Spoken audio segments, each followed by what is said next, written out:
Meus queridos alunos e alunas, olha eu aqui de novo para falar sobre as plantas. Então hoje a nossa aula está ligada ao surgimento desse grupo, à evolução e os filos que esse grupo apresenta. Então, para não perder o costume, segue o fio.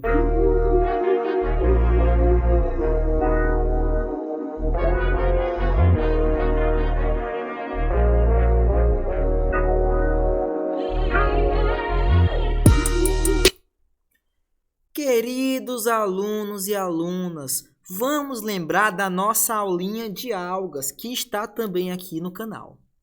As algas, um grupo delas tem características muito semelhantes às plantas.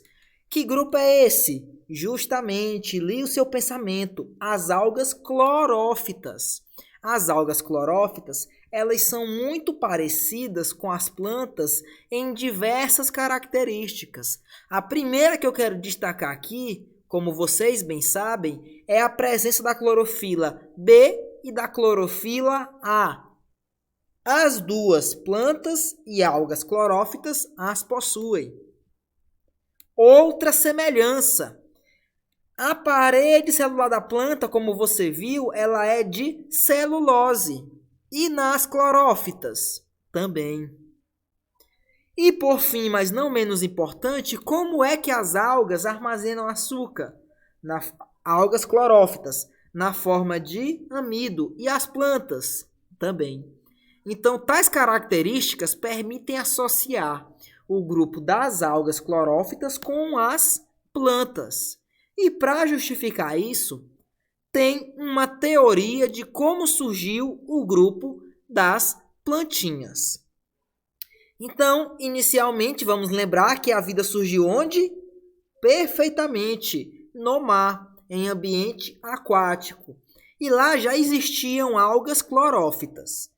Por algum motivo, essas algas clorófitas se juntaram e formaram uma espécie de corpo, que tu vai chamar, quando é alga, no caso, de um talo.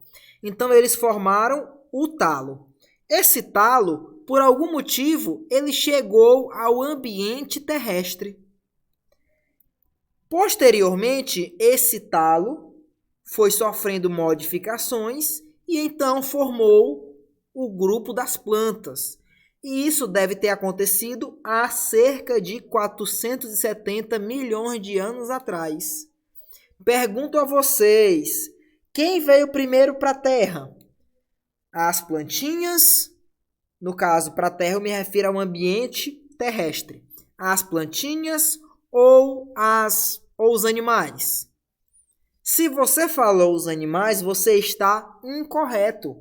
Porque, é claro, quem veio primeiro para a Terra, para o ambiente terrestre, foram as plantas, porque elas é que permitem a sustentação da vida animal.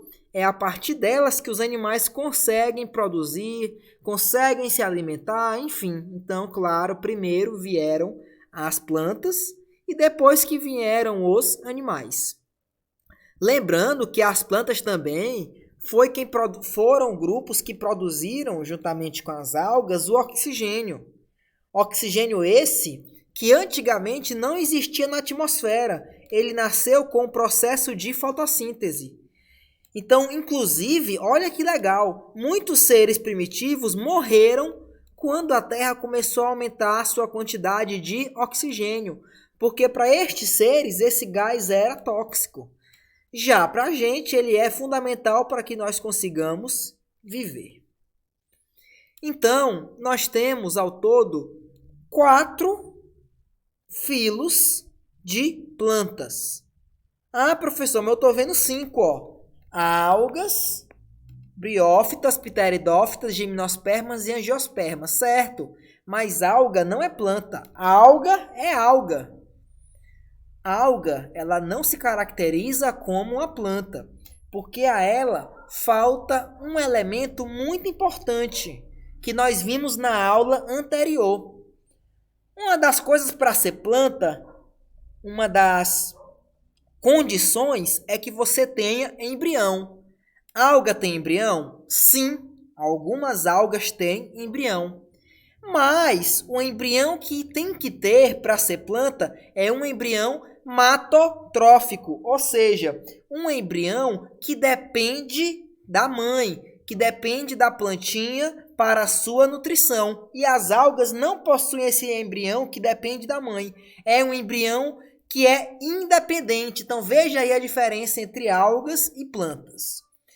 Então observem aqui, ó, que os filos de plantas são 4: briófitas, pteridófitas, gimnospermas e angiospermas.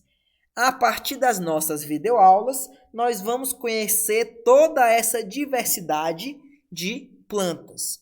Mas, por enquanto, vamos conhecer de forma superficial, evidenciando estruturas que apareceram em cada um dos grupos, tá bom?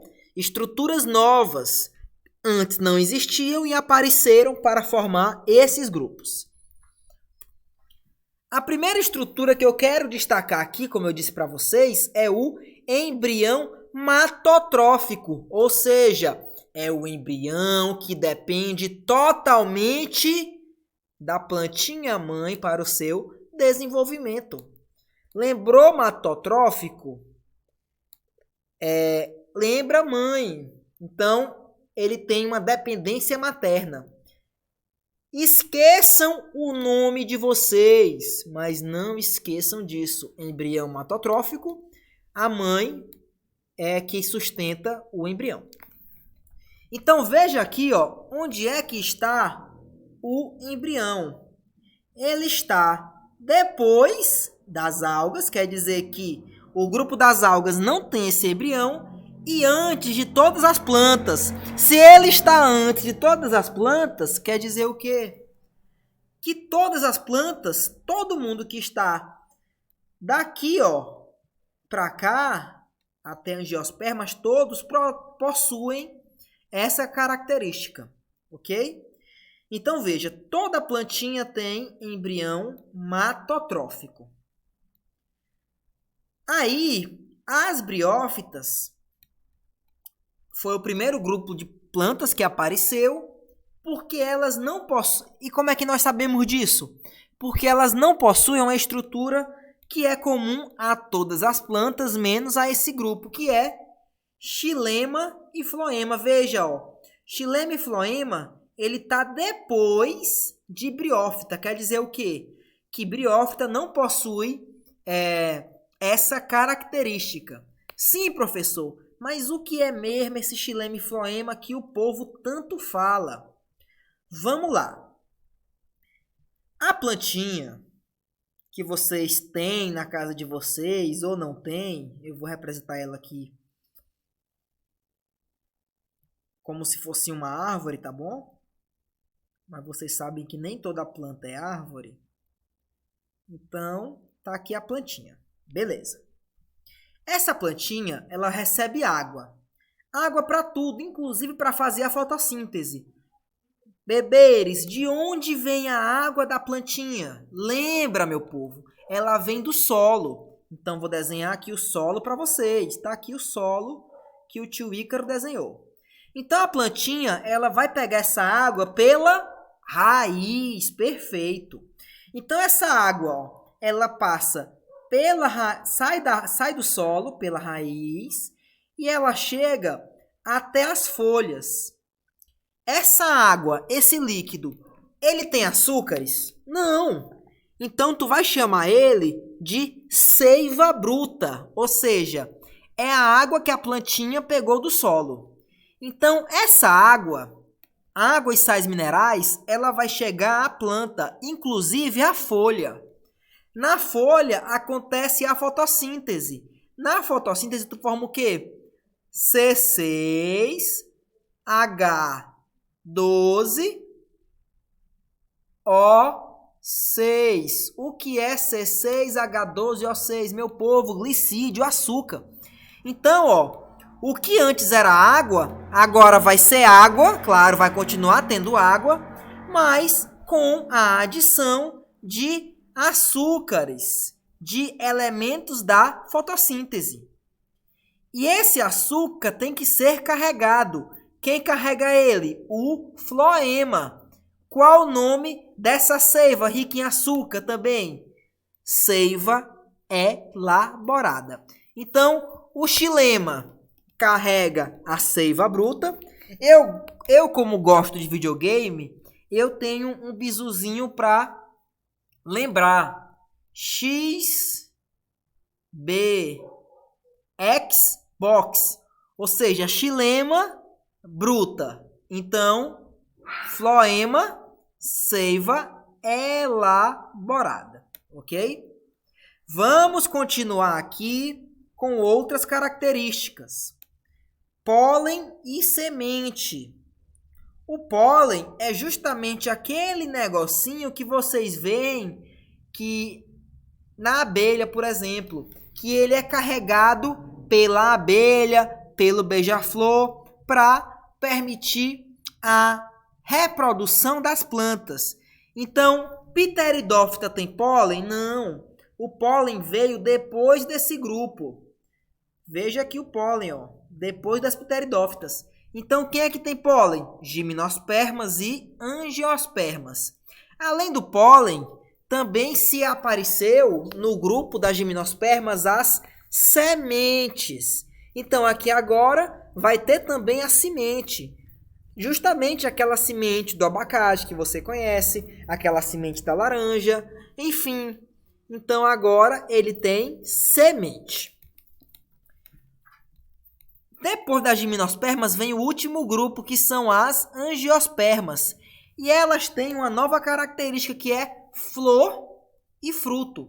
Então, quer dizer o quê? Se a plantinha ela tem flor, ela é uma angiosperma. O teu pé de maracujá, que tem fruto, é o quê? Angiosperma.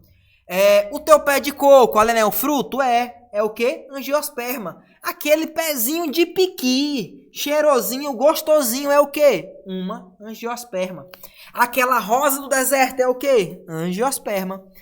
Inclusive, a grande maioria dos grupos de plantas é formado por angiospermas.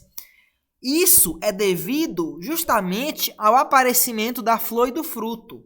Em breve nós falaremos mais sobre esse grupo e mostraremos como ter flor e fruto foi vantajoso para esse grupo de plantas. Mas isso não é agora, e sim em próximas aulas.